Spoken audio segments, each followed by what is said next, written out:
If you downloaded an app of flying over the Grand Canyon in a balloon, then you would be taken in a virtual trip over the Grand Canyon.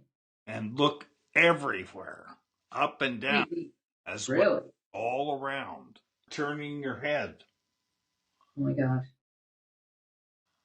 This is cardboard. You stick your smartphone in there, and it has lenses in there. 40 millimeters focal length, so that it focuses on the screen. Mm-hmm. And then the app makes an image for both, Mm. so that it can be 3D. It's so incredible. And this is the company. Oh.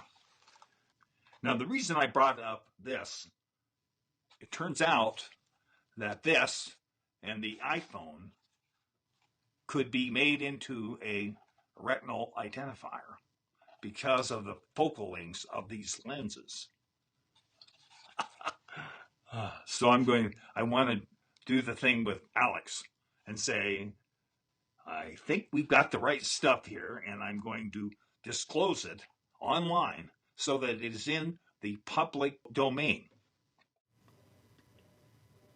I was telling him over the weekend that this was in the identity category for our project. Because of your Eyedentify invention? Yes. Back in the 50s, when I was a kid, the Viewmaster was very popular. Your dad was an eye doctor, and your family lived first in Portland, then, at age 4, moved 50 miles north to Longview.